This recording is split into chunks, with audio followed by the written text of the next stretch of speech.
It's Liam here from Rating the Races. So we've got some decent racing tomorrow at Newbury, Uttoxeter, Warwick. A couple of races that are interesting at Naas. Um, I think the main attraction, Sir Gino, has now obviously been taken away in the fact that he is a non-runner.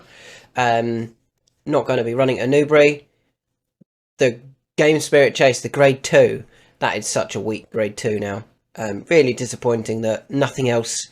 Obviously, it didn't get any entries because Sergino was meant to be running. None of the other 2-milers thought about entering, and we're just left with a bunch of handicappers and an 11-year-old Edward Stone. But anyway, let's look at the racing tomorrow. Now, there's a few races that I'm really frustrated with the entries. There's actually one today that's just about to run. Phlegmatic. The 3-mile handicap chase at Kempton on the 22nd of February looked perfect. Why the hell is it running today? I have no idea. I'm worried that it's going to win today as well. I mean, it's just mental that it's running. I've had a bet on it today with another horse in a double, purely on the basis that they're both running in races that I really hope they don't win. But if they do both win, then I can't miss out on them. One of those does run tomorrow, and I'll talk about him in a minute. But we'll start off looking at the 225 at Newbury, the Denman Chase, a Grade 2. And you can see who I like here. I know this will get a lot of... quite a few people will go, well, that's a load of rubbish, he ain't going to win. Brave Man's Game. Why can't he win this? This does not feature anything, in my opinion, of real ability in terms of Grade 1, Grade 2 ability.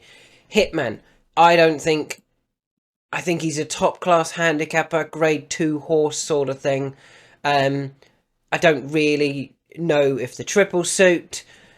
I mean, last time out got beat at Ascot in a handicap, beaten by Teresita. That's just not good enough form. Beaten by Manila Drama at Aintree in an Old Roan. Not good enough. Beaten at Sandown by Fantastic Lady. Well beaten in a Grade 1, the Ryanair, by Protectorat. It's just not good enough form. Everything else, Le Patron, Garlaw, Sam Brown, Eldorado Allen, Fugitive, for me, are all handicappers. The only potential fly in the ointment for Brave Man's Game is Jello. He's got to prove that the horse wants this far, first of all. Started this season over 2 mile. When a favourite over 2 mile. Had previously contested a novice chase over 2 mile at Grade 1 at Aintree. But the thing is, he went off 25-1 last year for a Turner's and 16-1 for a Magnal Novices Chase. Another Grade 1. So they don't believe he's Grade 1 class. And I don't think he's really demonstrated that he's even Grade 2 class. Brave Man's Game, on the other hand, I think he has. Some of his runs have been good. Okay, he was disappointing at Kempton. But you're allowed to run sometimes disappointing when you're taking on such good Grade 1 horses. I think some of his previous form is plenty good enough to win this, including when finishing 5th in the Gold Cup last year.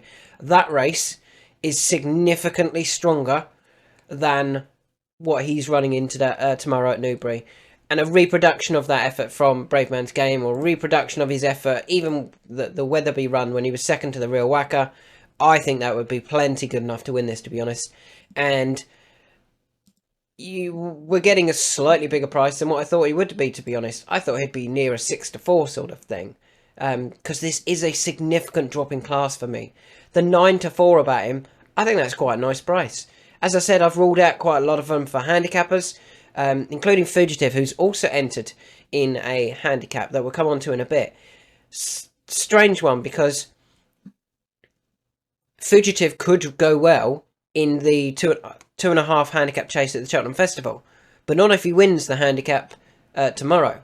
But we'll come back to that in a minute. But yeah, Brave Man's Game, I really like him at 9-4. I think he will take all of the beating, to be honest. He's won over course and distance. I think he's 3 from 3 over course and distance, actually. Or 3 from 3 at the course. And that, I think, is good enough to win this race. Off to Uttoxeter. We are sticking with another Paul Nicholls horse. Hopefully we're in February. So the flu jabs are all done and everything. And then a horse I like here is Brave Kingdom. Let's just have a look to see what price Brave Kingdom is currently. Was due to run a few weeks ago, Brave Kingdom, and didn't. And that's really frustrating. They've already shortened him from 12s to 7s. So that means all the others are going to follow suit now. Was due to run in a race a few weeks ago. Didn't, because I think it was abandoned. We were on Brave Kingdom that day. No reason to change our mind. I thought the effort at Newbury, when just getting tired, late on behind Henry's Friend and Hymac, was a very good effort. I thought that was a very competitive handicap chase at Newbury. Previously had gone off just 3-1 to win a Grade 2 Reynoldstown. It didn't work. Jockey said he hung left-handed, and was then not seen for 315 days. Other than that, his form is pretty good. He'd been very solid. He's had that fitness run, which I think last time out will prove to be a good fitness run. He will be the one that I'll be on. I'm hoping we can get about maybe a bit bigger. Maybe we can get 8s about Brave Kingdom. I thought he'd be nearer down, 4s and 5s. So if we can get 7s, we will take 7s about Brave Kingdom. His form is still plenty good enough to win a race of this class, and doesn't need a lot of... I don't think he needs to step forward too much from his return to go very close. And yet, if he does step forward, I think he will. I think he'll take all of the beating here, to be honest. So that is Brave Kingdom in the 248 at Uttoxeter. Off to Warwick. Now, this is the race that is confusing me. I think Editor de G is getting himself very well handicapped. Now down to 140. Are they going to let him dominate from the front? I don't think so. Particularly over 2.5 mile. So I've ruled him out. Grandad's Cottage, we were on last time. He disappointed. I don't think that was his running. And I do think he's still progressive. This is harder than what he was, even the races he'd won, and what he was even running in last time. Where did he run last time out? Market Raisin. This is a significantly harder race than the Market Raisin one. Because there are 3 in this race, potentially, that I think are very useful horses. In Fugitive, who as I said, also has the entry at Newbury. I'm hoping he runs at Newbury, because we don't want to see him running here. For a couple of reasons. We don't want him to ruin his mark, but also it would make the chances of our selection significantly easier. Shake 'em Up Harry, having won the plate last year at the Cheltenham Festival, surely he's being aimed at that again. Surely you would not come for a veterans race and win that and go up again and then run in the plate. So I kind of feel that Shake 'em Up Harry might be running here with Cheltenham in mind. So what does that leave us? It doesn't leave us very much at all. It leaves us Smarty Wild and Lamilos. Now, I am a big fan of Lamilos. I think he is incredibly well handicapped now, down to 139. We've got to remember he won a Coral, what's it called? A Coral Trophy, a Coral Gold Cup off 146. He went off 92 favourite. Since then, when was the last time he ran over 3 mile? We'll say 3 mile to 3 mile 2 over fences in a handicap. He went to Kelso for a listed race, not a handicap. He went to the Grand National, not the right trip. He went to Market Raisin for a hurdle. He went to Ascot for a hurdle. Cheltenham, hurdle. Sandown, chase, but 3 mile 4, potentially too far. Returned at Cheltenham, beginning of the season, finished 5th. Ran a really good race for a long way. I thought he was going to go very close. Disappointed or faded late on. Got beat by 2 Henry de Bromhead horses. Got beat by Broadway Boy. Got beat by Does He Know. They were all the right horses to beat him even. And then he's dropped in trip. Down to 2 mile 6. Down to 2 mile 3. He definitely wants 3 miles. But last time out, he went close enough off 139. And he's now down off 141. And he's now down to 139. He went close enough to suggest to me that maybe he could win a race over 2.5 mile as well. And if that's the case, I don't want to miss him tomorrow. I really, really want this horse in the Ultima or in the Kim Muir at the Cheltenham Festival. I think he would go so close in one of those. It could be that Harry's come here to try and win on him, to get him into the old teamer of, say, 143, 144. Whereas he's not as guaranteed to get in that off 139 than he is to get in the Kim Muir. And obviously, Harry wouldn't be able to ride in the Kim Muir. So maybe they're coming here to win this tomorrow and then end up in the old teamer where they can really put their best foot forward. I'm just worried that he is in this race to win it. And I think some of the others are not. And with Fugitive not a guaranteed runner, if he didn't run, and I'm saying shake him up, Harry, surely being weighted for the plate, suddenly this price of Lamilos is going to look very big. Even with the Rule 4, you can generally get, if the Rule 4 is applied, they still go significantly shorter than after the Rule 4. So, yeah, I'm thinking that Lamilos at 100 to 30 is actually a decent price here. He's definitely the best handicapped horse in the race. It's all about whether he's trying tomorrow. But I don't want to miss out on him if he is trying. And if he is trying and he goes and wins and then still ends up in the old teamer of anything less than his mark when winning the Coral Trophy, I'd still probably be backing him in the old teamer. A Coral Trophy, I mean the Coral Gold Cup. So that is Lamilos at 100 to 30. We then go off to Newbury for the feature race of the day, the William Hill Hurdle, formerly known as the Betfair Hurdle. And there's two in this that I'm going to have a bet on. One at a massive price, one at a price that I feel is still bigger than he should be. So the first one we'll talk about is down here, Navajo Indy. Got the cheek pieces on. I think this horse could just be very progressive. After winning at Bangor at the beginning of the season in a novice hurdle, he went to Newbury for the intermediate hurdle, a race that I really like. I always think it works out well. And he won it as a 5-year-old over this course and distance. That, I think, is key. He beat Queen's Gamble. Now, Queen's Gamble, granted, let the form down a little bit last time, but did go off, 9 to 2 for a feature handicap in Ireland. For her to go off that sort of price, you would imagine they thought she was very well handicapped in Ireland. In England, she may be ridiculously well handicapped and could be one that, goes really close next time back in England. After winning that race for Navajo Indy, went to Windsor, ran a good race, finished 4th, didn't really travel for most of the race though. Seemed to be badly outpaced and then ran on towards the finish. For some reason, didn't really go that day, and yet still finished 4th off a mark of 128. Gets to run again off 128 and then put the cheek pieces on. If those cheek pieces keep the horse involved in the first mile of this race, I think Navajo Indy's the one to beat here. I think Navajo Indy will reverse the form with Secret Squirrel, and yeah, I think will prove that course and distance win in the intermediate hurdle back in November was no fluke. So yeah, I really like a Navajo Indy here. Those cheek pieces are the big key for me to keep the horse involved early on. So let's have a look at the prices. It's the 335. Navajo Indy, you can currently get at 6 to 1 about Navajo Indy.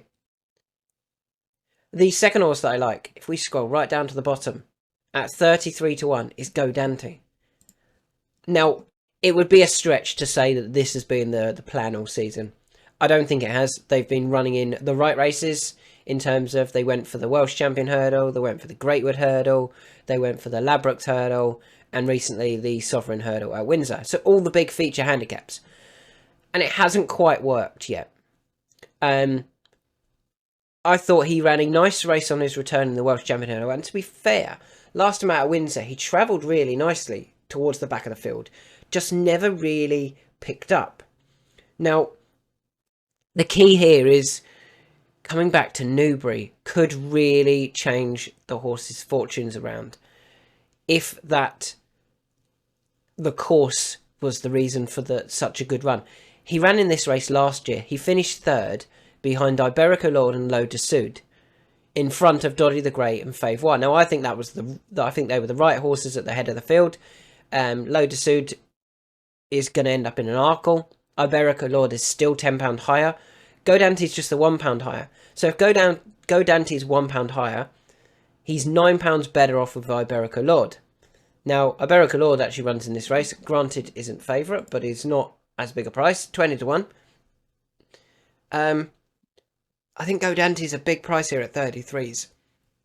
He's the type that they could go, it just worked, bounce back to form, finally bounce back to form. Last season, he did nothing wrong. I mean, he then went to Sandown off that 129 mark and won the Imperial Cup. He's one that you have to be interested in. And if he does disappoint in the William Hill Hurdle tomorrow, he's probably going to end up a lower handicap mark than when he ran in the Imperial Cup. And he'll probably go back there again this year. Should have won at Aintree in the Alder Hay off a higher mark, 134, when got left at the start, didn't he? Lost 20 lengths at the start. Only got beat by 3 1/4. So if he'd won that off 134 and ended up being rated, 140, for example, returning this year off 130, you would go, well, he's very well handicapped, isn't he? He clearly bumped into a couple at Newbury in the William Hill Hurdle the Ladbrokes, the Betfair Hurdle last year, franked that form by winning at Sandown. Yeah, I think he could be very much overpriced in this race. James Bowen he rode it last time and he was giving it a nice ride. He'll know that he can't expect the horse to pick up as much. But yeah, I think he's overpriced at 33 to 1, Godante. It wouldn't surprise me if he ran a really big race.